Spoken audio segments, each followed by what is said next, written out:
Welcome one and all to Umami Manga. I'm one of your hosts, Petter, and with me I got my co-host, James. How's it going? And today we're talking about volume 15 of Kaguya-sama Love is War. I feel like I say this every time, but it's a beautiful, amazing volume, and it topped all of the previous ones in my mind again. Yeah, I really enjoyed it, and I thought it was a great look into Kaguya's mindset in and of Uh-huh. itself, and Miyuki as well, and Oh yeah. the true meaning of relationship, and what it means to be in one. I think that was really explored as well. Mm-hmm. Is it my favorite? I don't know. I think I think it's very good.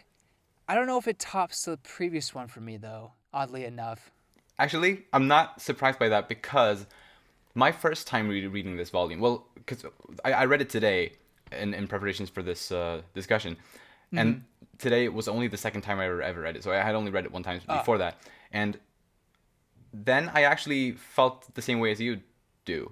It wasn't as strong as Volume 14 was to me back then, but Mm-hmm. now I think it's better. After the second read, Okay. I'm much more impressed by it.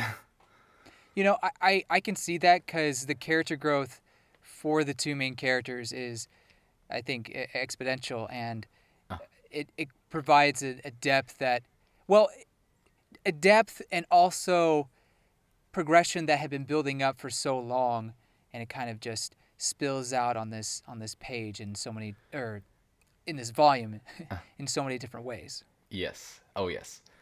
Well, I guess with that little intro out of the way, let's get into the characters, talk about them one by one. So let's start with Kaguya Shinomiya, and I'd like to start with a very short little quote from her, from one of her, I guess, thoughts. Okay. She said, or she thought, "I have a terrible personality." It's nothing new. She's had those thoughts Right. since some of the very earliest volumes, but this book really goes in depth on that, as I think you can agree. Mm-hmm. And we learn all these things, how she wishes for an ordinary life and an ordinary relationship. Yeah. I respect her willingness to show her unsightly side to Miyuki, Mm. even though that he doesn't really care. He always knew about that and kind of admired that, but also she's straightforward with her feelings. Uh-huh. Um, she's not. I mean, she is embarrassed and feels awkward at times when around him, but talking to, let's say, well, Hayasaka is a bad example, not the great example because she's kind of opened up to Hayasaka throughout the whole thing. But But Nagisa, Kashiwagi, right? Yeah. yeah, Nagisa, right? She literally said, "Oh, it's because I like him, and I want to do all sorts of things to him," Yeah. and but she wasn't incredibly embarrassed by that, or she realized that it'd be stupid to deny it or whatever she says. Yeah. And it's like we see in this volume that she hates herself because of her ugly side, and how that Mm-hmm. ugly side of hers has always driven people away from her. Yeah. But then she makes the decision to keep on showing that side of her more to Miyuki, because her thinking is that if he isn't driven away by that, and if he would maybe even kiss her when she is like that, then that would make her Mm-hmm. immensely happy, and it would mean that Miyuki likes all sides of her if Yeah. that would happen, which ultimately it does in this volume. Mm-hmm. And I just love that mentality of hers. Like her simplistic kind of and modest views on romance, and also her idea of revealing every side of yourself to your romantic partner, are Mm-hmm. things that I relate to completely. Like it's so I love it so much. Like this volume made me love Kaguya so much more. I mean, I loved her before, Yeah. but she grew so much for me here. So true. And I agree with their sentiment about, what makes a relationship and everything, and Mm. being able to show each other's weaknesses and their kind of, I guess, their unsightly areas. I hesitate to say true self because at the beginning of this volume, it felt like the manga was trying to say, "Oh, this is the real Kaguya," and I was really a little apprehensive because I I, I didn't want to believe that, or at the very least, I didn't think it was fair to the Kaguya that we got to know this whole time. So I loved seeing Ice Kaguya, but I was a little perplexed and maybe conflicted on how I felt, or some of the messages I felt the book was trying to make with her. Not that they were bad or anything, but just just about that persona aspect. But I think the end of this volume confirms a couple things for me. Mm. One, she's complicated. I mean, we already knew that, Yeah. but she has these complicated feelings, and a lot of people have complicated uh, pers- personalities. Maybe the wrong word, but feelings that they try to sort out, and maybe sides to them, Mm. whether it be their public faces or their personal faces. And then two, all parts of Kaguya, all these personas or faces that she has, or these behaviors, are all part of one Kaguya. It's Right. not Ice Kaguya. It's not silly Kaguya. It's just one Kaguya.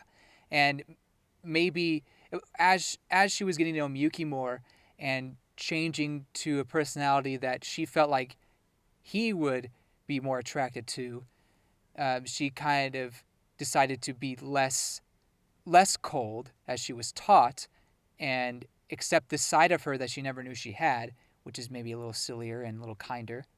Hmm. So I think, to me, the what I took out of it is she was willing to accept herself as the complicated and not one note person that she is. Right. And I think that was because of her feelings for Miyuki in the end. Definitely. Definitely. And along those lines, like her having like all well, she is a very round character. She Mm-hmm. has all these different sides to her that make her feel like a realistic person. Yeah. And last volume, or at the end of the last volume, when this was well, it started to kind of go in the direction, or it introduced little Kaguya and Ice Mm-hmm. Kaguya woke up after all that long time and Mm-hmm. all of that. I shared with you my theory from back when I read Volume 14 the first time last summer. Right. That was on my mind while I was reading. Not gonna lie. Right, Just because you put that there. right, about her suffering from dissociative identity disorder, which lo and behold was confirmed not to be the case in the very first chapter of this volume. Which I'm glad they did. I'm glad they Yes. did. Yeah, me too, absolutely. Because I mean, yes, this story does deal with some heavy stuff sometimes, but I think that might Mm-hmm. have been maybe a bit too heavy for this story, if that had been the case. And Right. it was nice to get it kind of just straight up confirmed that like basically Mm-hmm. what is the case in this situation. And as you said also like toward the end of this volume, it became even more clear that these identities or personalities of Kaguya really Mm-hmm. are just one and the same, and it's like any Right. person has different sides of themselves. So Mm-hmm.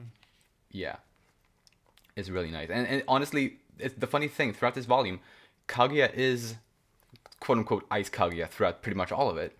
But Mm-hmm. she, I guess, before having read this volume, you would have expected Ice Kaguya to just be this kind of one note, just cold, stern kind Yeah. of. But there really is so much more to that side of Kaguya. Totally. Mm-hmm. And it like you really see that as you go through the volume, and toward the end, she still has that side, but there's also so much more. And I feel like it's with this volume that Kaguya's character is like fully realized as a super realistic person, and I love that so much. At least the way I feel about her, it's just Yeah. amazing. Oh, I agree. It's beautiful, to be honest. Mm-hmm. Yeah. I mean, all that. Yeah. All that build up that we've had throughout these volumes, it kind of just accumulates right to this moment, and yeah, I do love it for that. Yeah, and there is a panel. I think it's in the first chapter of this volume. Oh yeah, it's the same panel where it's confirmed that she isn't suffering from dissociative identity disorder. Mm-hmm. It's like a dark panel with Kaguya holding a mask over her face, and I think that's a really like visually interesting image because her pose is literally her calming ritual pose, holding her right hand to her left cheek. Like that's how her body is moved in that panel. But it's also clear that she's holding the hand that way to keep the mask in place over her face. So I Mm. I don't know, it's just interesting imagery to me. That is, I didn't think about that, but that is good imagery. Hmm. Yeah. And she also really embraced her tsundere side in some parts of this volume. Like, Yeah, that's a good way to put it. kicking Miyuki and like slapping him with that old fan that Chika made to slap you with way back. Yeah, I guess there would be a little more physical contact in their relationship. Yeah. It's not like I want to kiss you or anything, baka. Baka. But come on and kiss me. Right? Oh gosh. I did love that. I was gonna say this, but the holding the hand scene, that how she was trying to get him to hold her hand. Oh gosh. Yeah. Just she clearly wants it, but she's not. But she also has these clear ideals of what she thinks a relationship should be like, or at the very least, a normal relationship should be like. Right, yeah. And Absolutely. so that's why she wanted Miyuki to take the action. And Mm-hmm. in that scenario, it comes off as very much being a tsundere kind of a thing, which she is, to be fair. Right. Most characters in this story are Yeah, more or less. totally.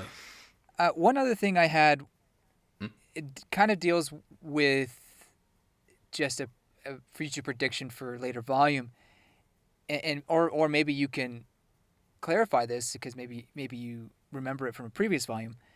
There was a scene where it was a moment where she said she fell in love. I think it was when they were in the hospital and she was talking to herself or whatever, and she mentioned that there was a moment she fell in love with Miyuki. Yes. And Miyuki was in the water, and it looks like he had grabbed some sort of ribbon or cloth.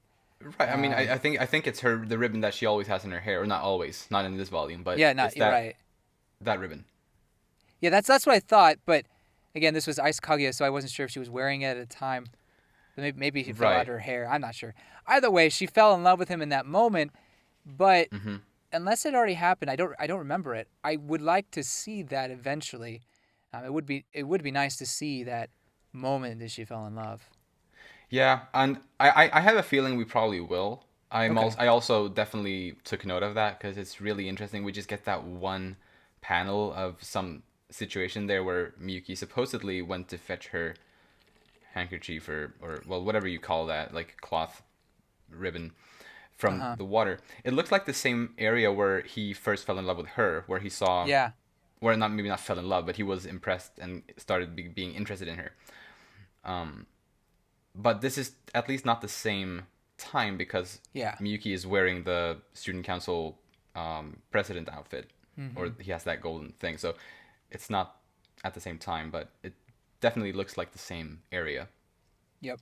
So yeah, I'm also really interested in maybe seeing that in more detail. For sure. And in the same chapter where Kaguya wants Miyuki to hold her hand, it's she actually said how cute to Miyuki in that condescending way that he Yeah. always dreaded. Like, man, and because like it's always been it has she has said it like a few times in the past, but it's never been in the way that Miyuki has been fearing it to be, in his head. But this time it was actually that, and Yeah. man, and that messed him up too. Like, Loss of sleep and everything. Yeah. poor guy. Yeah, it's like his worst nightmare came true. To be fair, he was ridiculously dense at that moment. Like, come on, True. man. Yeah, yeah. Like, how could We you? will Whatever. talk about that. Whatever. Yeah, no, but you're right. You're right though. Yeah, and I don't have too much else on Kaguya right now. The only little note I had left here on her is that she and I were eavesdropping on Miyuki's therapy session. Yeah. Which was like, first of all, it was pretty funny, them standing there with like the stethoscopes, and it was funny in that sense. But it was also, I think, it helped kind of the resolution get along at the end of this book, where if she didn't know about some of those things that he told the doctor, then maybe Kaguya wouldn't have been able to, well, maybe she wouldn't have had the courage to take the steps that she took later on. Yeah, I could agree with that. Yeah. Anything more on Kaguya? I don't think so. I did take the most notes on her, but I think we already talked about all of it. So Yeah, it's interesting. Like I also took quite a lot of notes, and I just feel like we just blew through all of that discussion really Hmm. fast. Yeah. But anyway, let's talk about Miyuki. I also have almost just as much notes on him, surprisingly, because I felt like this was mostly a Kaguya volume, but there was definitely also a lot of interesting Miyuki stuff in this one, I think. And I would like to kick off by a little quote from one of his thoughts as well, which was, "My real self is pathetic," which is basically his struggle through this volume. Hmm. Like Kaguya was I have a terrible personality, and they both had those kind of thoughts in one of these chapters where I just had to take note of it because they just defined their struggles so accurately and just so simply, even though they aren't simple struggles. Yeah. I agree with that. I think that's been Miyuki's big flaw throughout the entire story is that he doesn't want to show that lame or unimpressive side to him. And I respect the fact that he wants to be better. I totally respect that. At the same time, and let me just say that Miyuki has been one of my favorite characters, and I think he's a great guy, fantastic person. And I think the good he does is not him necessarily putting on a facade. I think he is Oh genuinely yeah. a good person. But I think this volume effectively expresses my frustrations with Miyuki, Hmm. especially these past two volumes, in that he's been so caught up in the fact that Kaguya has to be the one to confess to me, otherwise I'll never be able to match up to her. And like I said last week, I don't think that is a healthy way to go about a relationship. It's okay to not be, you know, or it's okay to show your vulnerabilities. It's okay to not be as amazing as the person you love, lack of a better word, because in reality, while Kaguya is a very special person, I think if you're both in love, it doesn't necessarily matter your status in life. It maybe to the families, especially the posh family that is the Shinomiya clan, but Hmm. to Kaguya, who you would hope loves him no matter what, which she does, Hmm. it doesn't matter. And Yeah. I guess I have the luxury of being a third person viewer into this, so I know what each person is more or less feeling. But Hmm. even then, I think he was holding himself, and I think you could argue he's gotten. I think he got somewhat over it by the end, but he was holding himself back by having those almost inferior complex, inferior complexity or whatever the term is. Inferiority complex. Yeah, inferiority complex towards Kaguya. It's okay to show your vulnerability. You don't have to be perfect. In fact, it might be better. It might be better that way because I think it allows you to be honest with each other. And as Kaguya was saying, that's just how relationships work. You make each other better. You love each Yeah. other no matter what. And anyway, so that's my feeling. And I think both Kaguya and Miyuki were able to learn that in this volume, especially Miyuki towards the end. Yeah, he definitely had a harder time kind of accepting it, sort Mm-hmm. of. But Yeah. I do think he, and like maybe he's not quite there. Like I do Well, think yeah, though yeah, he's yeah. I think you're right. I don't think it's right. 100%. I just Mm, think that now he realizes that could be an issue, or that this is what's tripping him up. right. Um, yeah. So And we also learned, Kaguya wishes for an ordinary life, an ordinary romance. right, Like, and so he shouldn't have to be all this like, extra. yeah, exactly. Yeah. So he will learn that, and like I'm sure he has for the most part learned it. I imagine, but maybe there's a little more to. Maybe beginning to accept it. And Mm, to be fair, we did in this volume. There was a moment where he's like, "It's not good enough. I got to keep trying." And he looked like he was trying to plan something out mm, for Christmas Eve or something. But then it also made it seem like those plans were a failure, like he couldn't think of anything. And I don't know. I could see that being the case, and it was definitely the right moment because they had that beautiful romantic moment on that bench, just a simple, mm-hmm. very simple, ordinary moment. Yeah. But I also wouldn't be surprised if there was something else Miyuki had planned. I don't think he had very much kind of planned out in that moment. Hmm. I mean, he like turned tail and ran away from Kage. He tried to escape the situation because he was so like out of his element, kind of in the Hmm. moment. And Hmm. like ultimately, Kaguya was able to get that present from him, the Right. cup and ball game.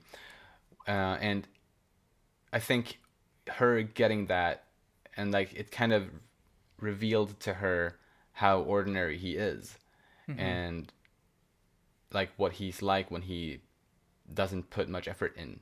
It's just like the natural Miyuki. It's not well thought out. It's just it's nothing extra. Right. Well, I mean, yeah, totally. And I'm not saying like that moment like there's something else, but or at least there was something behind that kendama thing. I was more implying that maybe there's something else he has planned or he was planning. Um, Mm.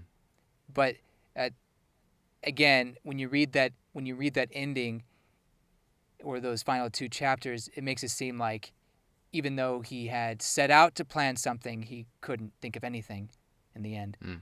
But I guess it's we won't know until. Well, I don't know. I guess it's better to be safe than sorry and just say yeah, he couldn't think of anything. Hmm. He thinks that like the bargain that Kaguya kind of proposes in that scene of her like basically revealing both of them their bad sides to each other. He he thinks that's unfair because he already knew, like as you touched on earlier, he already knew what her bad side was like because that's what all of her was like basically when he Mm-hmm. got to know her. And I sort of see where he's coming from, but at the same time I don't think I don't agree with it. I don't agree with him Right. there because just because he already knew something, well, I mean, I still think he's responsible for opening up to Kaguya just as much as she does to him. Totally. And I do think that moment ultimately Right. did help that. I mean, he was the one who kissed her there, and you know, making that moment into like yeah, kind of that simple but really nice moment. Mm-hmm. It's not this big thing where with Grand balloons thing. falling from the sky and Mm-hmm. and all that. So Yeah. Doesn't need to be. Doesn't need to hmm be. for sure. So yeah, I love that. I love the development of both of these characters throughout this volume Yeah. so much. Very very good development. Yeah, and I hope this development can like take some pressure off Miyuki and you know make him more confident with himself and Hmm. so like because like now that we've gotten to know and we're gonna touch on it very soon here. We've learned some more about his backstory and we also saw what his room looks like Oh. in this volume. Oh Like yeah. it's very clear that he's in a really bad place, or he has been, just like Hmm. with pressure and wanting or like feeling that need to get better and better and better. Mm-hmm. And because yeah, I guess first of all that room he had like with all the notes that he written to Yeah. himself posted everywhere. It's That's unhealthy. yeah, very. Yeah, I was kind of disturbed the first time I saw it. Like, what? Really? I was like shocked. Very like I was like, what? Like, I had not expected that. To be honest, I didn't.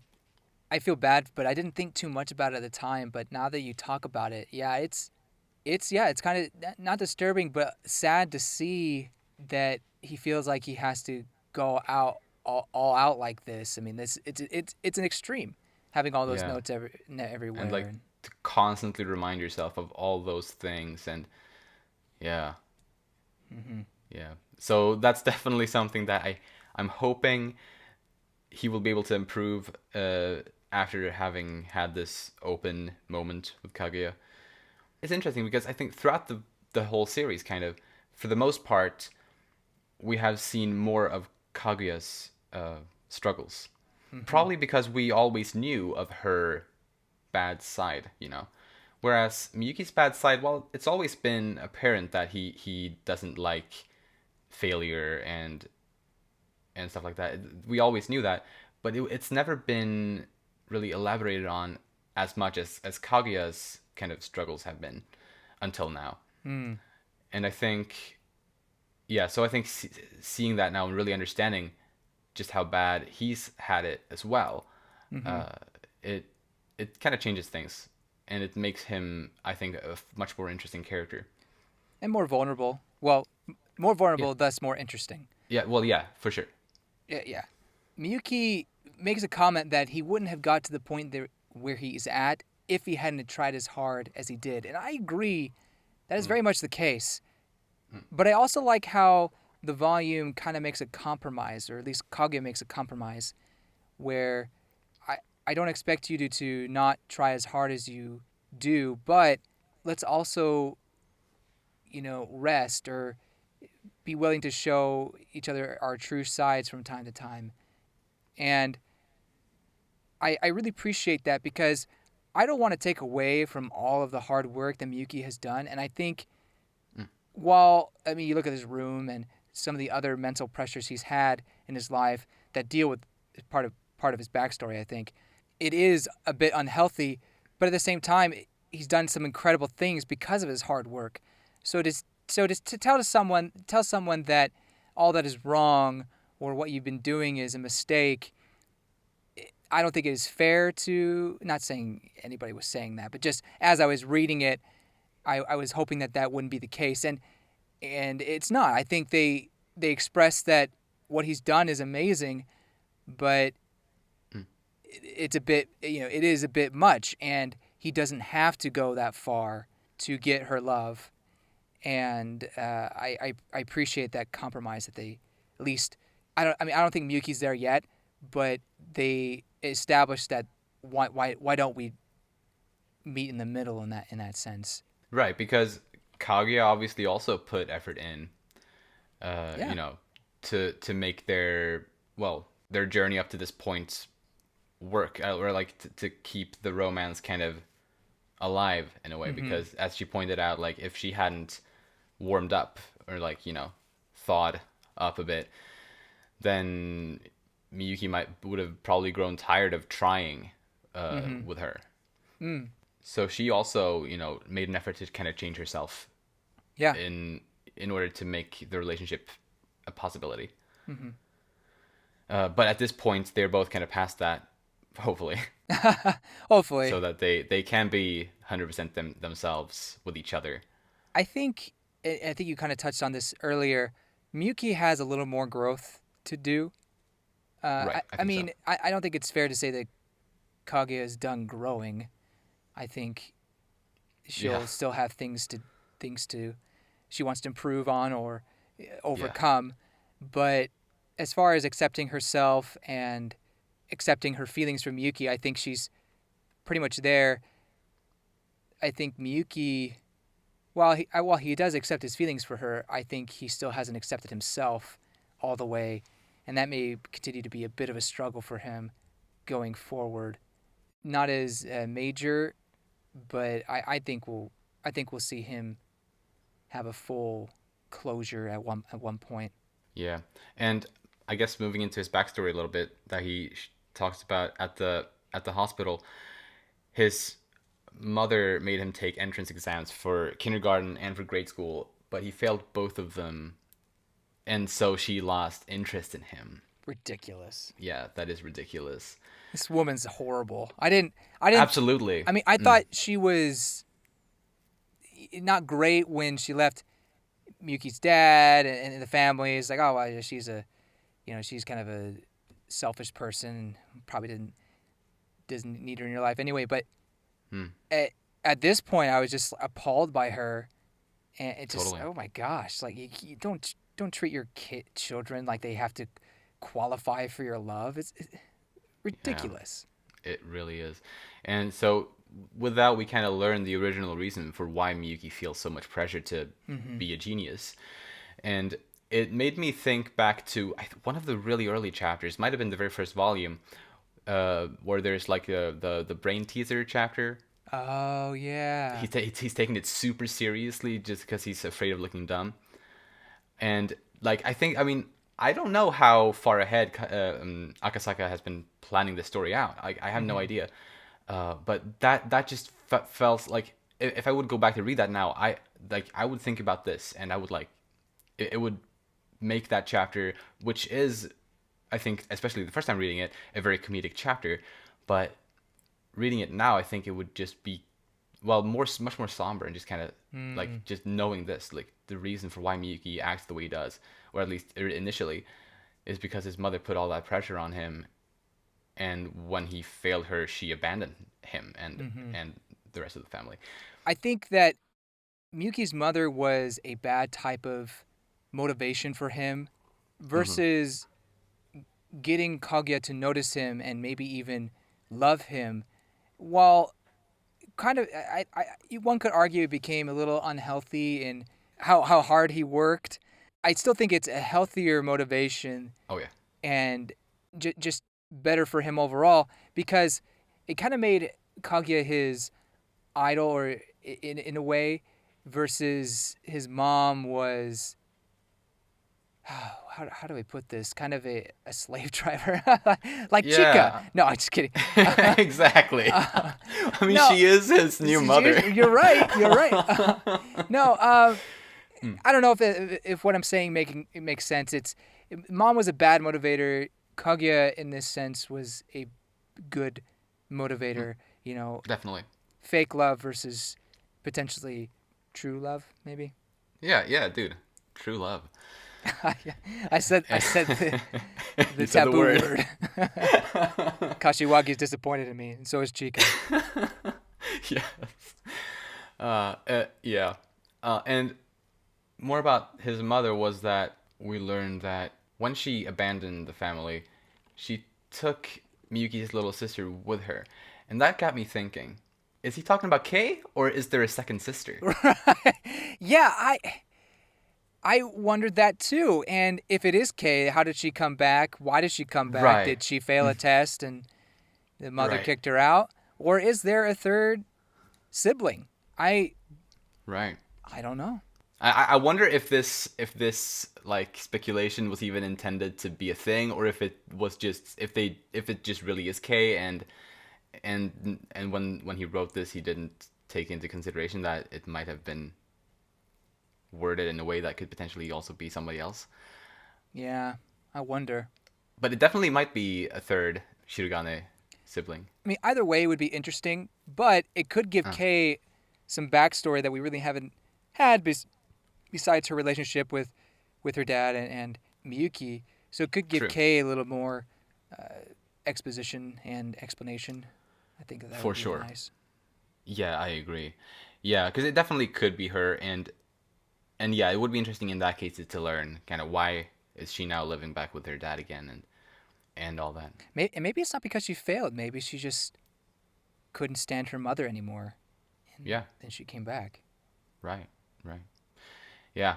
Very, very many unknowns there. I feel like something that I'm really excited to learn, both about Miyuki and Kaguya right now, is more on their families, kind of. Yeah. Because I feel like there's been a lot of little hints and like partial information on both of their families right now. So I'm very interested in seeing more on both. Indeed. One more thing I'll say that we kind of touched on, but I just want to put in the Miyuki part. He's never hated Kaguya's aloof side. Like, if anything, he's always kind of respected it and liked it in a sense. I guess that kind of added to her appeal, or high society appeal, I guess. So, and I guess that's something we always knew, but it's the first time that Kaguya heard it, and it's also just nice to see Miyuki acknowledge it. Absolutely. One of the many little callbacks to previous chapters from this volume was when Miyuki had to go to the hospital for love sickness, just like Kaguya did. I don't know if I had too much to say about it. I just think it was one of the many nice little callbacks. Yeah. And good to see him kind of have to go to the hospital for that as well. Yeah. So yeah, anything more on Miyuki? No, I've exhausted everything, I think, except gotcha. Whatever we'll talk about later. Yes. Next up, so there were not a lot of other characters that I took a lot of notes for. Neither did I. I mean, I have notes, but not a whole lot. Right. So the next one that I'm going to bring up is actually the one that I took the most notes for outside of Miyuki and Kaguya. Oh, okay. Maki Shijo. Ah. Even though her romantic experience is poor, it turns out she was a good person for Miyuki to, to ask about advice, since she and Yeah. Kaguya are just so much alike, or they have a lot in common anyway. I mean, they're both extreme tsunderes, in one way or Yes. another, Yeah. and it's funny how she's able to connect to the dots at the very end of that chapter. She's like, "Wait a minute, you're talking about Yes. Kaguya?" Um, Yeah. but it, He's able to figure it out. but it's true that Miki did pick the right person to ask, at least with the way that Kaguya Yeah. was acting. Um, I mean, people can be complicated, especially the tsunderes. So I guess who better to ask than a fellow tsundere? Yeah. Absolutely. And then she learns about the grown-up kiss as well. Oh gosh! So- At the same time as Kashiwagi, well, at least the same panel. Right, yeah, right, exactly. And I just love how Maki just runs away. They're like, "Oh, you betrayed me," and she runs up to like you and like Tsubame are doing something together. And she just runs up there because apparently Miyuki is or he's pursuing a romantic relationship now, or that now he knows about it. But little does she know what Yu has going for him. What? I mean, come on. So, she's got to be in denial because literally she saw you gaining the courage to ask Tsubame out. That's actually true. So I don't know, man. I don't know. Maybe Yeah. it's just a joke, to be honest. Maybe she Well, thought yeah, that he yeah. failed. Because she wasn't. I guess she wasn't incredibly confident yeah. that he would be able to do it. Whatever. Maybe something like that. Either way, it is funny that I guess she feels you is the only one she can rely on now. Yeah, and it was also funny to see that apparently she and you are like communicating on some dating sites. Oh, that was them. I couldn't figure that. Oh, okay. Yeah, Interesting. because in that chapter, when they're talking about the personas, Uh-huh. like Well, the yeah, narrator is, right. then she is used as the example for every like different situation, like every different social situation. Correct. And for the internet persona thing, we like she says, or someone's like, it's written LOL, yep, and that's exactly what it's written in the like between chapters page with you. It says Ah. LOL, yep. So it's those two communicating. Yeah, I noticed him say that, but I didn't put the dots together that he was replying or saying like so that makes sense. Like it was him saying that. Okay, interesting. Yeah, I thought they were just showing a persona of you for some reason online. I mean, I Right. guess technically they were, but it was actually that they were communicating with each other. Yeah, or at least it seems that way. But it's like, yeah, it's on a dating site, but or at least it seems that way. But I don't imagine they are like seeking people. I don't know what they are doing on the dating site, because I don't imagine they would go to a dating site just to like look for people, because they both have someone that they are very romantically interested in, and I don't think they would want to replace that person with somebody else. So the best guess I got as to like what they're doing there is just they're kind of supporting each other, kind of just being there for each other, maybe. Although doing that on a dating site is a bit weird, perhaps. Yeah, I guess. Is it? Are we for sure that this is a dating site and not just a forum? And someone said, "Come here if you want to date." It was just someone who posted that. Ooh, actually, that, yeah, it definitely could be a forum, and like there's like a thread, for example, with that title. That, yeah, that actually would make a lot more sense if that was the case. Yeah, that's good. Maybe they were making fun of, or they were just like kind of getting a laugh out of it. I don't know. And maybe they're not even communicating. Maybe they're both just looking at that thread. Yeah, maybe. Like, I don't know. It could be a lot of things, but it's a very small thing. Going back to the persona thing, I thought it was interesting that we saw Maki's different sides. I mean, Yeah. obviously we knew about her, two of those sides, but then you have the online persona, and then the one where I've never seen her hair like that before. So it took me Yes. it took me a while to process it. I kind of wish she had her hair like that all the time. No. I'm not No. a fan of Not her twin two tails. twelves. Don't get rid of her twin tails. I like her hair design when she's with her family. Apparently, I mean, I like it too, but I prefer the twin tails much more. okay, fair enough. Anyway, I it's interesting how I wonder how that's different than when she's being like a tsundere elsewhere. I guess maybe Yeah, I she's mean, more aggressive. I'm sure it's nuances, like Yeah, fair. it. But I mean, it was really nice to see her kind of in that get up, and yeah, even though it's just like a pretty small image, it was really Of nice to see course. that. Hmm.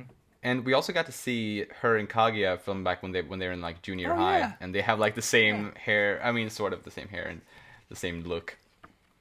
Uh, so that was pretty fun to see. Like Ice Maki. Mm-hmm. It's my smug Maki. She kind of has a smug face, kind of. Yeah, honestly, she does. She's like, I'm too cool. Yeah, she is though. Anything more on her? Nope. All right then. Let's move on to Ai Hayasaka. Really? Okay. Yes, we're doing a weird order this time. I'm interested because I'm assuming you're going by how many notes you took. Sort of, more or less. I only have like one sentence for her, but please take it Right. away. Well, I don't have much. Like the rest, I really don't have much on anyone really, sort of. Uh-huh. But I thought it was awesome. Well, actually, this is something I actually missed the first time I read it because I must have read this volume definitely faster my first time through when I read it like almost a year ago the first time. Anyway, what I missed the last time was that we actually see young Hayasaka in this volume Mm-hmm. 2 times, Yeah. and she's crying both times. So it's like it really affirms like reaffirms that like kind of thing that I think was in like one of the early volumes in her character bio about Kaguya having called her a crybaby, and that maybe is like the reason why she kind of why she assumed personas. So it was nice to actually see that. Yeah. This also goes back to what Lucas was saying about Hayasaka living the Shinomiya way as well. Way back in like the fourth volume, I think we were talking about that, and we've brought it up in previous volumes as well. But I do Yes. think you can see even more so now that she was taught in the same way Kaguya was. Hmm. Although I do think it's still on a different level because Right. she was bred to be the servant of a Shinomiya, where Kaguya was bred to be a Shinomiya. So there's a Hmm. bit of a difference there. But I do think Right. that in some cases, Hayasaka has to deal with the same rules and understand the same concepts. But I won't go as far to say as she's as restricted as Kaguya is. I think she has her restrictions in just the nature of her work. But if she were to find love or do various things, I think she'd probably have that if she's able to find the time, that freedom to do that. I think. Hmm. But yeah, it's more of a her time is Kaguya's time, if that makes sense. Uh, Right. but I do hope one day she's able to get a little more freedom in that sense, and Absolutely. yeah, At least we know that since volume 11, she works that's true. fewer hours. That is very good. Um, That's a good point. that is very good. Like, so she doesn't work as frequently anymore, but you know, she still when she does work, she still puts the same amount of effort into it, which I Right. think is fair. I mean, Yeah. and she wants to. She wouldn't want to work any other way. I don't imagine. You Right. know, she wants to give it all when she is on duty. You know. Yeah. And seeing her kind of act as the messenger between Kaguya and Miyuki in that one chapter was really nice. Yeah. She even got like the costume on and everything. She was a good sport about it. Yeah, yeah, And maybe definitely. maybe she took a little bit of enjoyment in it. I'm not sure, but who knows? I think she did. I Yeah. think she, you know, she's probably, you know, curious and like Mm-hmm. interested in those sorts of things. So Sure. I think she did enjoy that. Yeah. Yeah. Next up, Chika Fujiwara. Kage did Chika dirty with that whole weight thing, man. Like commenting on her weight and Oh, telling her like, "Oh, you're gonna get fat" or something. Like, oh gosh. yeah, I mean, to be fair, yeah, you know, you gotta maintain a healthy diet and whatnot. for sure. And drinking But boba, milk tea, whatever those things are called, like after yeah, a yeah. run, it's not not the way to go. Um, Yeah, yeah, like I agree. Like Chika doesn't have the smartest ideas a lot of the time, mhm. but that doesn't give Kaguya the right to No. like say that to her. That was Yeah, mean. it was. But it was nice to see that, or it was fun, I guess, to see that the Fujiwara family celebrates Oh yes. Christmas and New Year's at the same time. So And to that stupid. I say, why not? No, Like, it's stupid. It is so stupid. Christmas Christmas is a separate holiday, and in Japan it's supposed to be romantic or family oriented. Well, I guess New well, Year's Eve is yeah, kind of family oriented as well. But New Year's is kind of the Japanese celebration, and Christmas is the Western celebration. right. They have their limits, and it's not like you're I getting presents each time. I'm very with like Miyuki and I see. everybody else, most everybody else in this. I think it's Ah. strange. I mean, it's hilarious, but it's also strange. I mean, I guess, yeah.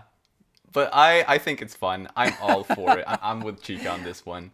Well, I don't even know if Chica likes it. I think she just kind of, we're kind of used to it now. Like, Yeah, yeah. just Like kind of, she wasn't fond of it at first, but right. she's grown used to it. Yeah, but whatever. I mean, to be fair, it's unique. Right. Yeah. You'll never experience that ever anywhere else. That's for sure. Right. Yeah. Man, now I wanna get to know a Japanese person that does that, so I can have such a celebration That, at some point. hey, if you find that person, their last name is Fujiwara. Just saying. Yeah, it's gotta be. Do you think it's Tomoe Fujiwara, the founder of that tradition? No, man. She's just like, no, our parties are lame. Yeah, she's like, it sucks. I thought that was really funny. Like she started that whole thing, and now she's just like, nah, screw that shit. It's like- She is such a free spirit. No, yeah, I don't blame the dad being maybe a little more restrictive on Chica. I sympathize with him now. I really do. I sympathize with Chica as well, but anyway. yeah, yeah. I guess while we're talking about the Fujiwara sisters, or do you have anything more on Chika? I do actually. Then start with that. So before we go on to the family, just one, we see that Chika also impacted Kaguya in a similar way that Miyuki did. Obviously not romantically, but Kaguya saw Chika and kind of pictured her as the ideal girl to be. Yeah. Bubbly, cute, friendly, and maybe she thought that would be something that Miyuki would like more. Or at least it was the more ideal and less unsightly thing. And so she tried putting a bow on to copy Chica. It's like, obviously Yeah. that didn't work. Nah. that was like one of those moments. It's like it was really funny to see that. It was also So I sad. actually put it in comedy. But yes, it is also like pretty sad. Yeah. I agree. I like how Chica really, I mean, for all the times that Kaguya curses her or someone could argue takes it for granted. I mean, they had like that one of the special moments between them way back in one of the volumes. But it is nice to see how much Kaguya or Chika has helped Kaguya in a way that Chika probably doesn't even know. Yeah. Yeah, oh absolutely. And maybe Kaguya doesn't know it as much as she should either. I think that's fair. I think it's fair. Maybe. I still don't think they appreciate Chika as much as they should, but Exactly. Yeah, it's like we do know that. I mean, Volume 8 was great. Volume 5 Yeah. also showed it. Yeah. Like those gave two good examples, I think, of Kaguya like definitely valuing her friendship with Chika. But overall, she has taken for granted a whole lot, and I do think, yeah, Chika, while she isn't as round of a character as many of the other main protagonists of the story, she is still lovely and she deserves right. appreciation. She does. She really does. Even after all the terrible things like she does sometimes. Even Kaguya mentions that I want to be a normal girl, like she didn't say like Chika, but a normal girl who throws tantrums or screams or is cute and bubbly or whatever. And that's exactly what Chika is. To her, Chika is the textbook definition of a normal girl, I guess. So, Sort of, yeah, yeah. but she's That not. is I mean, funny. she's not. at all. Right. Yeah. But Yeah. anyway. It's funny though. And then my other thing is just I love. Again, this could be comedy, but I just think it adds to Chika's perception of herself. Is that Yeah. she thinks she's the normal one in her family versus Yes. everyone. And to be fair, compared to her sisters, I think she might be, because there is something wrong with Moeha, like big time. That's the funny thing about it. It's like, yeah, you're right. Compared to them, yeah, maybe she is the most normal. Oh my god. Yes. Does this segue nicely into Moeha, Yeah, I think so. I suppose? So she may or may not have rigged the present exchange so that she and Miyuki would get each other's gifts. On one hand, I think whoever got her gift, she would have been tintillated by. On the other hand, the fact that Miyuki got it probably was best case scenario for her. Yeah. If Kei had got it, I think she'd still be pretty excited. But she's into some weird stuff, man. But Yeah. and then Miyuki being very gracious towards the gift gave her, I think, the wrong messages. But Yeah. She got like hearts bubbling out of her and like, right. yeah. Don't the trust. handcuffs. Beware, man. Beware. Yeah, man. She scares was- me. She scares me. That was scary. And she was very happy with Miyuki's, like, receiving Miyuki's simple present. Oh yeah, I mean she's in love. Well, yeah. Well, first love, In some kind way. of thing. Like a high school crush. High school crush, yeah. She was fun in that chapter. Let me be fair. I'm always like down on Moeha. She's very cute, and Yeah. it's just fun to kind of react to her tastes. Oh, yes. Even if I'm a little creeped out by it. But I mean, hey, if some cute girl gave me a handcuff, I don't know how I'd react. It depend on the person. But It would be interesting. But hey, and I obviously love her twin tails because I'm maybe that's a sucker for those. maybe that's why I'm scared of her. No, it's not the twin tails. I mean, to be fair, I am more of a Chika fan, but I do like the older sister. Well, okay, I have a mixed feeling about the Tomoe. Is that her name? The Toyo. oh, not Tomoe. Or no. Wait. Let me. Toyomi. Toyomi. Toyomi, like, she's very cute, but I mean, I don't know. She's probably a little wild and out there, probably. Potentially. But anyway. Yes. And speaking of the handcuffs, I have one thing on Kei Shirogane Okay.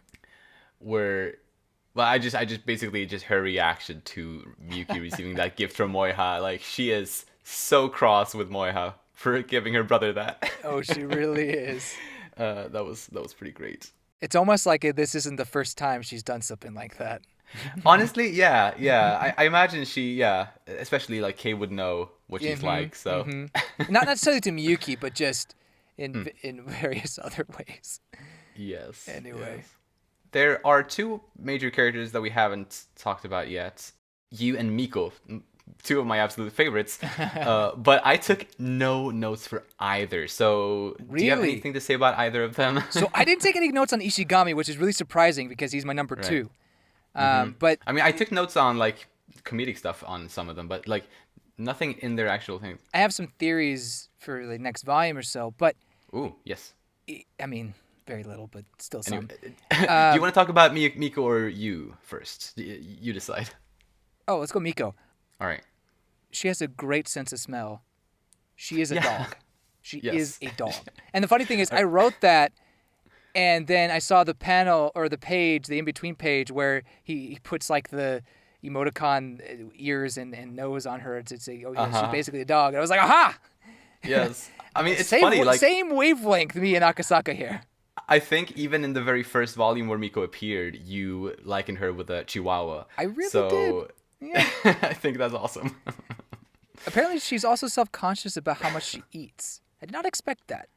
Well, at least after with Kaguya, like after Kaguya's whole lecture about it, like I True, don't blame her true. there. Yeah. Generally I don't think she cares, especially because I think her metabolism just like she doesn't gain weight.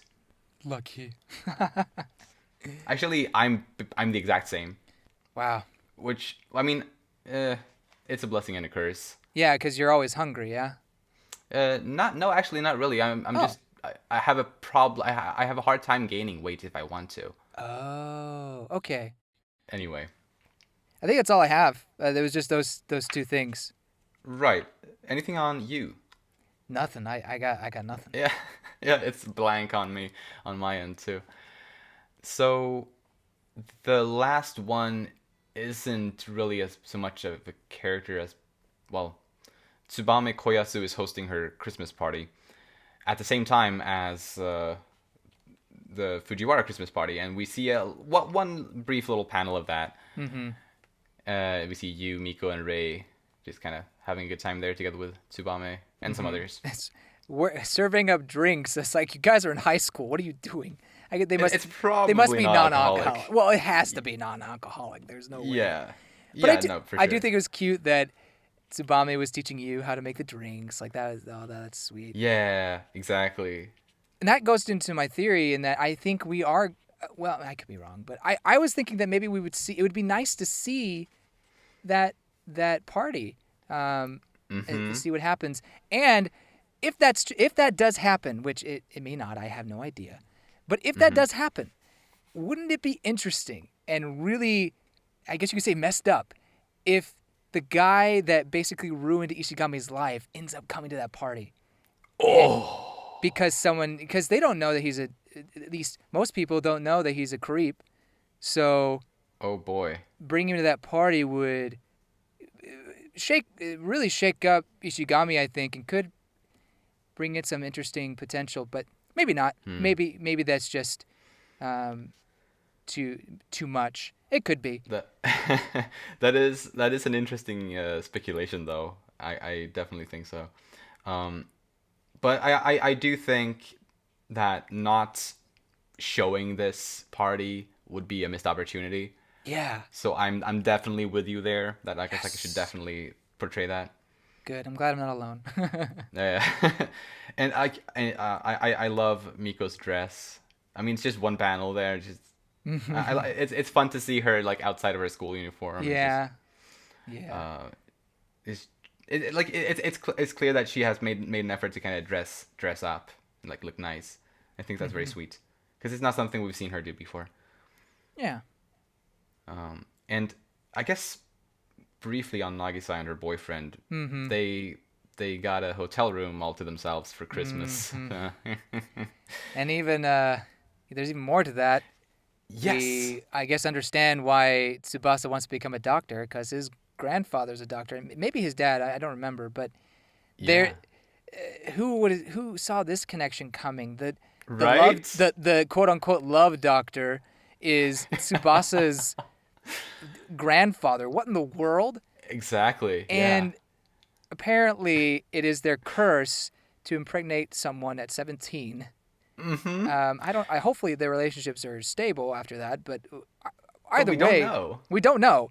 So either way, it's not looking good for Kashiwagi. That's all I'm saying. I mean, look, if she wants the baby, sure, but this is Tsubasa's 17th birthday, and this is the curse. So I'm just praying that Kashiwagi doesn't become a teen mom. But Chika would be like, "Hey, look, you're a teen mom." Oh my God, Chika. Oh my God. Yep. No, I mean, look, whatever happens, happens. It would be a really interesting twist if that was the case. And you know, what happens to that dynamic, that drama, and two, For sure. Maki would just practically die. Yeah. So, actually, Maki appears one more time that we didn't mention. Oh, actually, I think is it like when the doctor is talking? No, it's not. It's at the Christmas party. Well, up above the Tsubame Christmas party, we see the Tsubasa and Kashiwagi are at the hotel. Well, if you look at the building all the way to the other, you get a microscope, you can see Maki from the other side. She's staring out the window. I'm kidding. I'm joking. Like it's not. You know, you made me look. But yeah, yeah. But come on, she would Good totally one. do that. With like a telescope. Why am I doing this to myself? Yeah. Oh my god. Sorry. Anyway. Good. Nice. Then any other character you want to talk about? No, I think we got everybody. I mean, this volume was definitely Kaguya and Miyuki. Easily, for sure. So let's talk about the comedy a little bit for whatever we got. You mentioned it earlier a little bit, but like Miko, or well, you didn't actually. Well, you mentioned Miko's good sense of smell, and so the scene that I thought was hilarious was her catching Kaguya with a perfume, and Kaguya trying to bribe Miko with it to kind of get away with that was to me really really funny. Yeah, I mean it's showing Kaguya's manipulative side a little bit, but it was really funny. But it didn't really work that well anyway, because she No, was like, "Oh, it this didn't. smells like a middle-aged lady." Wait a minute. No, you don't. Got to give it a chance. You gotta wait 30 minutes. You gotta wait Like, 30 what? minutes. It's science. Yeah. But it was also like, I don't know. I always get a little bit of a kick out of when Miko is like in some way not aroused, but kind of like bashful in a way when like someone gets close or something like that. You know, when Kaguya like lifted up her hair and like was like almost like sniffing her neck. It was like seeing that was also really funny. So yeah, that whole scene was great in my opinion. I mean, it kind of invades the personal bubble space at that time, so Oh, yeah. I think anybody would be a little flustered, but it definitely Miko is going to be more so, just based on her personality. Right. Yeah. Yeah. So I like how a lot of the chapters mirror chapters that have happened before, like the Yes. bento and the love, or the how to confess your love, or how to get someone to kiss or whatever. The love advice. That's what it. Like there's a lot of chapters that tie in. Is just now it's Ice Kaguya's turn or something like that, and Yeah. they're both equally funny in their own way. Like how we were mentioning, Kaguya just disses everybody, kicks everybody out so that she can get the wiener, and then I mean, depending on how you look at that anyway. The whole love advice chapter is just, hurting my sides hilarious. Yeah. So I think that there was a lot of funny moments to have there, and then the love doctor, of course, that was Right. another mirror, but funny in its showing Miyuki's side of it all, and Like these are like a lot of these. It's all like it's like a fun thing to see them kind of. It like the story kind of mirror itself or rhyme with itself. Yeah. In that kind of way. But so, in a lot of the cases, I feel like Akasaka has twisted it to be, well, the love sickness thing, for example. When it was Kaguya, it was pretty much just a pure comedic chapter. But in Miyuki's case here, it was a very heavy kind of conversation that came with that. for So, sure. but yeah, like it's still a funny concept to kind of reuse those things though. I mean, when they told him like he's got love sickness, he's like, "What? Kill me now!" Yeah, he says it twice. He's like, "Oh my gosh, cringe." Yeah. I think this is what they call the emo or like emo phase or whatever. Or That's right. That happened again. They used that term again. So emo in Japan has to have a different kind of contextual meaning. maybe it does. I haven't It's been. gotta, I I feel. haven't been to Japan in 5 or 6 years now, so maybe some of the lingo has changed recently. Maybe. I'm not all. Yeah, I don't know. It's interesting though. And one of the bits that made me laugh the hardest was when Miyuki's dad says like he's trying to help Miyuki out with like his problems. He says, that's easy. It's because she has PMS, obviously." It's like, oh, dude. Dad. It's like, I'm never ever asking you for advice ever again. Yeah. Yeah, I like knowing how his dad is. I understand why Miyuki doesn't like vent about his feeling a lot. Mm-hmm. Uh, so it was. I think it was really good that he was able to do that at the hospital. Yeah, I think it was good, and I'm glad the nurse was there because I don't think that doctor was giving great advice. I mean, I think he was going to say something about keeping your feelings inside, or keep moving forward, the Aaron Yeah. advice or whatever. But he, the nurse steps in and said, "No, it's totally great to show your vulnerable side." Or like, I love it when men do Yeah. that or whatever. And She I was mean, awesome. yeah, she was awesome. She was the MVP of that Uh of huh. that chapter. Absolutely. We probably wouldn't have as much progress as we did without her. So yeah. Yeah, Um, for Screw sure. that doctor.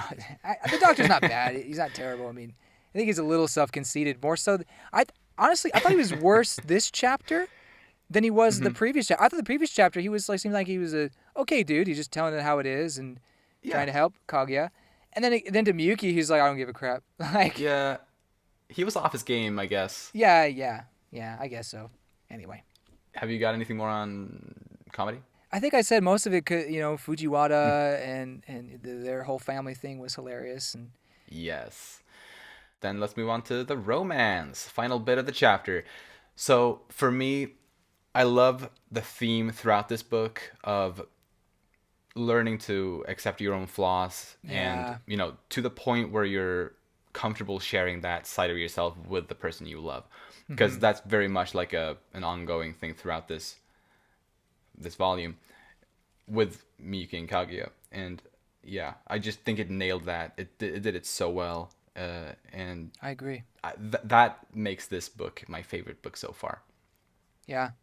I mean, incredible character growth and really truths that we can apply to our own lives in terms of our Oh yeah, relationships. Um, and you know, tangent, but if anybody ever tells you that you can't learn something from pop media, pop fiction, or whatever, it's not true. You can no, totally learn things that you can apply to your own life from various outlets. Um, don't let someone tell you that because it's not an intellectual novel or something that's required from school to read that it's not going to stimulate you or benefit your life in some way. right, Now, obviously, there's a balance in all things, and there are some literature that is purely entertainment purposes and may not even have sort of special message, but maybe you can take something out of it. But I do yeah, think that Kaguya-sama Love is War, while it is very much entertainment, I think there are truths and interesting points that you can take and apply to your own life, and that's what makes it so fascinating as a rom-com. 100%. I don't know why I went off that, but I did.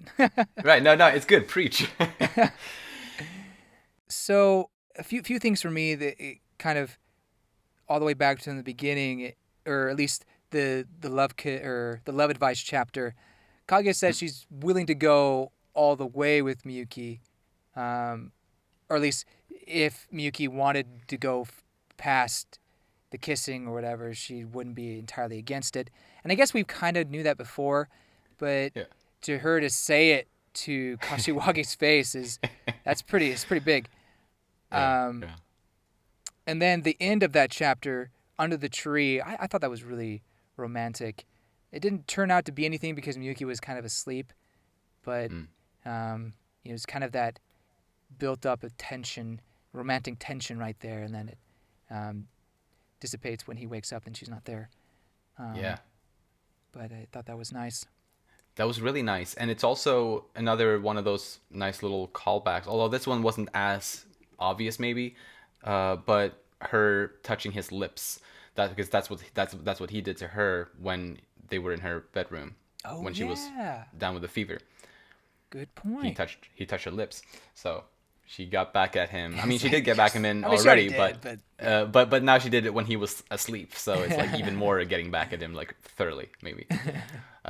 So I thought that was a nice touch. No pun intended.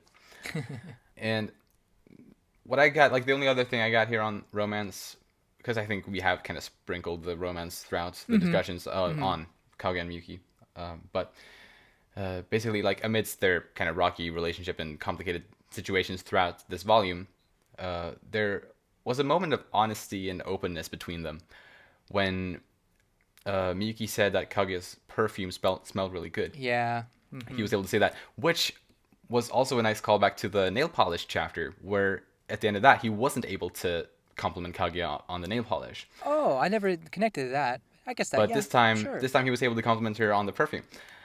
So I thought that was super nice. And Kaguya responded to that. She was able to be open about how she felt, saying that she admitted to liking it when Miyuki notices things like that.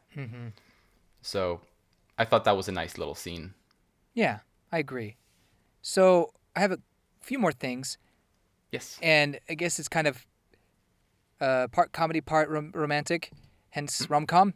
The ketchup, Yes. the ketchup part, is that romantic? Like, Ooh. so I haven't, I don't have too much experience in this, but getting ketchup off of someone's mouth via kissing, I don't know. I would almost classify that as erotic. Oh, I guess, yeah, yeah. I mean, it didn't that's happen.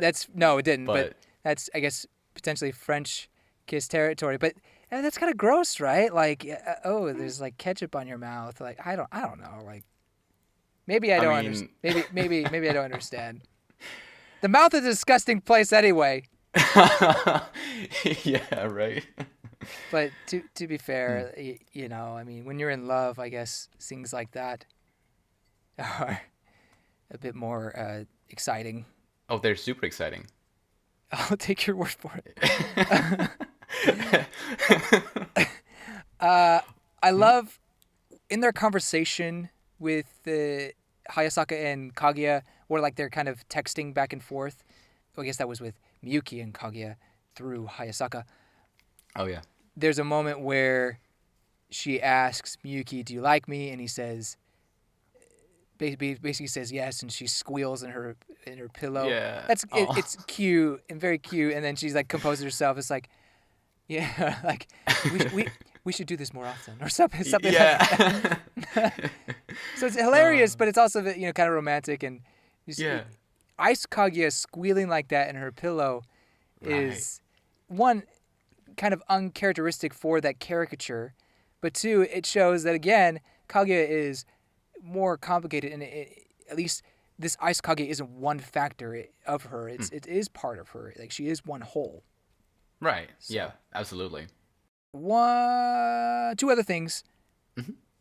Miyuki brings up the arranged marriage thing, and it's totally played along as a joke, but I couldn't help but kind of, my radar from back when I was thinking it could be arranged marriage, potentially the future. I had a feeling you would pick this up. I know.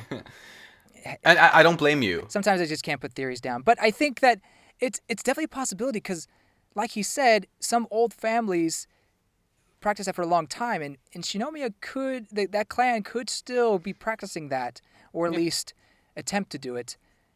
Maybe they do it because they see Miyuki being as a bad influence, and so the father puts his foot down and he's like, nope, I'm going to set something up because obviously I can't trust you to pick someone right. Right. Which would be terrible. But I don't know. Then again, this is played off as a joke, so maybe this was like a theory that was floating around already, and Akasaka kind of played with it and was like, it's not going to happen, or I don't know. Maybe. Sorry, go ahead. Now I was just going to say that I also, even though it was played off as a joke in the chapter, I also had that kind of thoughts that you did. Like, could there be something deeper behind this? And like, could his fear or could his concern here actually be rooted in something real? But yeah, it's hard to know at this point. But it's interesting though. Definitely hard to know. Of the two, I still do think that it might play a role in the future. So I'm still. I hope it doesn't happen because that is sad. But I think as far as where the story is going, I think it is going to go that route eventually. Oh, you do think so? Okay. I do think so. Interesting.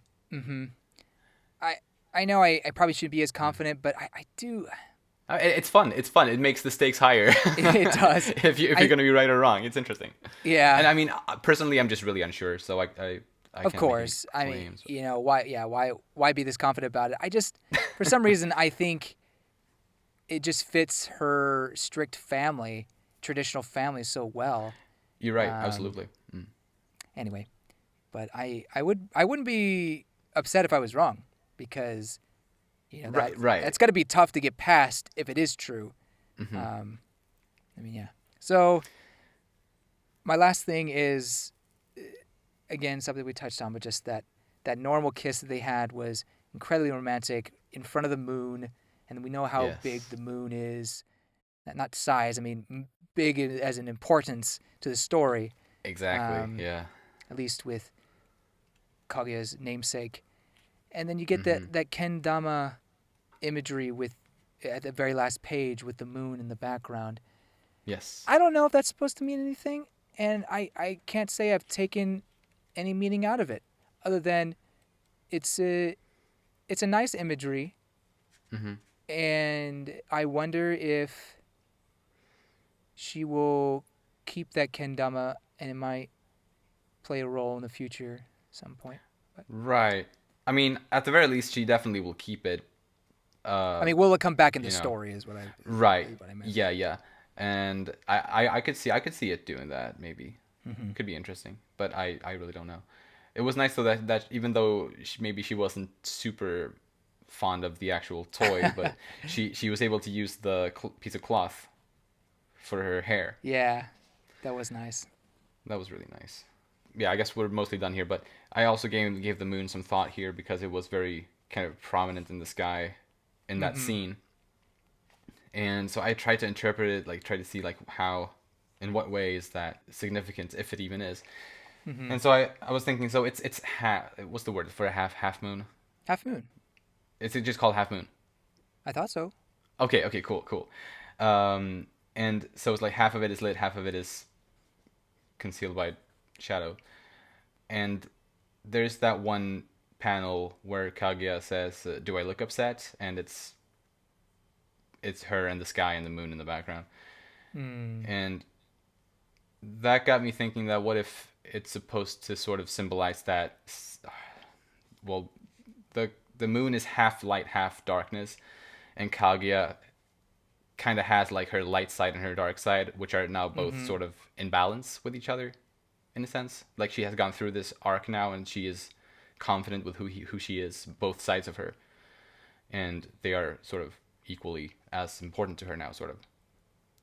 Although maybe I'm just digging into something that isn't meant to be dug, but that's how I saw it. I mean, there is that whole concept of yin yang, and that's definitely more Chinese Mhm. philosophy. But I True. think, yeah, I think that holds true that there's two sides of it, and Mm.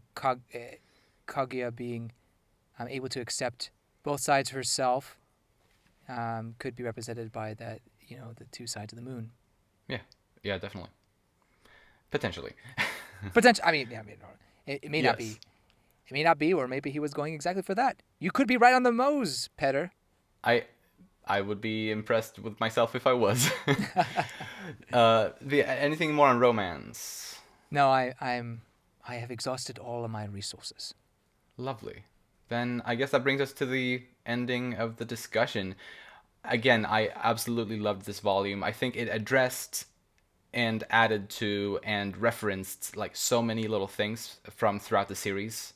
Like as we talked about, Mm. like there were so many previous parts from like from the beginning up until now that have been in some way relevant in this book, Mm-hmm. and I really like that.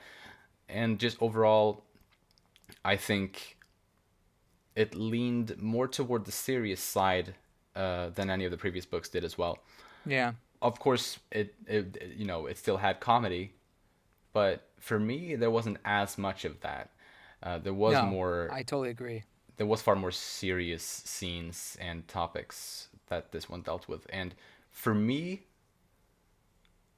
that's better. I mean, not saying I don't love the whole series because I really do. Mm-hmm. I love Mm-hmm. Akasaka's sense of humor, Yeah. but with this one, I thought it was, yeah, I was very happy with the balance of comedy to drama.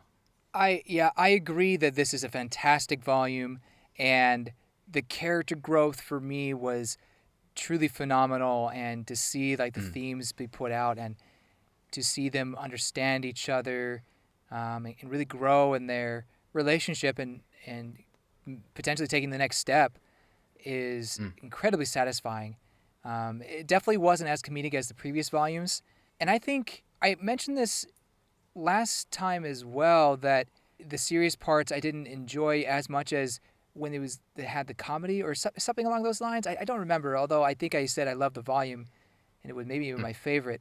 Yeah. The funny thing is, I think Love is War, although these character progressions are so needed and so beautiful, I think Love is War, the volumes do better when there's more comedy, when there's more of a balance. Because I look at the final chapters of the last volume, and they were hilarious, but they still had great progression for the characters, in some ways. Right. Again, not to say this volume is bad in any way. I mean, this is glorious. It was so great, but Yeah. I do think that I enjoy it even more when there's a really good balance of great comedy with great romance. But again, not to say it wasn't funny, but I do think there have been funnier volumes. Oh yeah, absolutely. And volumes that maybe balance it better. But I do think that, one, this was needed, and two, it's beautiful in its own way. So I hope I expressed myself well enough there. Yeah, no, I think so, and I think a lot of people probably agree with you that, like, I mean, this series, most of it is far more comedy than this book was, and so I think most fans of the series are fans of it because, largely at least, of the comedy. So I wouldn't be surprised if a lot of people agree with you that maybe more comedy is, in general, appreciated. Right. I think you could still progress the story with the comedy bits you have. Yeah. I really do. But again, this volume had so much character progression that I can't not like it. It was beautiful. Yeah, awesome. So I'm gonna start by sharing my new list of favorite characters because it has Okay. changed a little bit, and I actually gave it some thought before the recording this time. And so I'm gonna try to share a little bit of a longer list than my usual, like, top 3 or 4 that I usually do. All right. Miko remains on my number 1, even though she didn't have much in this volume. But based on previous stuff, she is able to maintain her number 1 spot. But she is now followed by Kaguya Shinomiya on the 2nd spot and Miyuki Shirogane on the 3rd spot. Nice. Yu has sadly gone down to 4th spot. That said, though, all of my top 4 are, like, really high up. Like, Of course. they are sort of in a league of their own in my mind. But then number 5, I would say, honestly, Maki. Oh, okay. I don't blame you. Right, nice. And she is followed by Hayasaka on number 6. Mm-hmm. And then I guess I'd put Chika on 7th spot. I guess. I mean, she's got to go somewhere. I do love her. I do. It's just I know like, she you do. doesn't have as much depth, but I love Yeah. her. Like, as a character, I absolutely still love her. Yeah, as we established last discussion, I am a filthy Chika fanboy, and I've come to accept that. It's good. It's good. I got my body pillow coming, so that's good. So, hey, I don't shame. If that was the case. I really don't. So what's your list? Like, make it as long as you can, like, at least spontaneously. Oh, okay. So I think number 1 is Kaguya, which was that way last volume. Did Miyuki beat out Ishigami for number 2? That is the question. That is the question. I think so. I think with this volume, yes, because Ishigami has, while he's had some great moments, even after that incredible growth he had, Yeah. I think Miyuki is growing in a very favorable way, and he's much less of a seemingly perfect character, which I never really thought, but we see more of his flaws, and now he's almost willing to accept his flaws more. Yeah. So I think I put Miyuki at 2, Nice. Ishigami at 3, 4. I gotta put Chika. Chika. Cool. I mean, um, good. You gotta embrace the fact that you like her. yeah, I do. Don't I shy do. away from that. I can't fight it anymore. Good. So four is Chika. Then I think I'm. You know what I want to hear, but I know. It's a really close between 3 characters: Hayasaka, Maki, and Miko. okay. Well, those are all good characters, though. I think I had to put Miko at number 5, just because. No. Hayasaka's Huh? number 5. Hayasaka's Ooh. number 5. Yeah. Okay. Okay. Hayasaka's Cool. number 5. Miko's number 6, and Maki's number 7, and then Kashiwagi is after that. Yep. Oh yeah, Kashiwagi. Yeah. Yeah, Nice. Kashiwagi's low. I was much more of a fan of her earlier on, but for sure Maki's. I like her. I like Maki more than Kashiwagi. Although again, Kashiwagi's still a good person. I sympathize and I like Maki's addition to the cast a lot. The reason why I put Hayasaka above Miko is I think Hayasaka has some great character growth that I haven't acknowledged as much. But as I was listening back to our podcast episodes and everything, I thought, I really should give her more credit. Oh, she's great. Yeah, she really is great, and I can see a lot of the reason why people would like her. I think towards the beginning of this series, I was confused a little bit why people liked Hayasaka so much, other than the fact that she was a, cute blonde girl. I mean, isn't that why you like Chika? Because she's a cute pink hair girl? No. Hayasaka is 1/4 Irish. She is 1/4 Irish. She has a reason for her blonde hair. Yeah. But again, I do think her character progression is so good that it would almost tempt me to put her above Chika, but I just can't. Oh, I see. So yeah, that's my list. I think, and one last thing I'll say is, I think Miko has a lot of potential to not only get past Hayasaka, but maybe even make it to number 3 or something like that. But I love her. Well, maybe love is not a strong word. I really like her. I like her a lot, and and again, she's another fantastic addition to the cast. But she hasn't gotten past my top 3 yet, or top 4, I guess in this case. So. Fair enough. That's fair. A big reason I think why I like her so much is because I think, well, I can relate to her in a lot of ways, both big and small, little ways here and there. And well, yeah, I just love her character. But since you mentioned Nagisa, I am gonna say, yeah, she's probably also my number 8. So that's it for our discussion of Volume 15. Thank you to anyone who listened. If you enjoy our content, you can follow us on Twitter at Umami Manga. And if you like this episode, please share it around with anyone that you think might enjoy it too. Thank you again for listening. We'll see you next time, where we'll talk about Volume 16. Bye-bye. Bye-bye.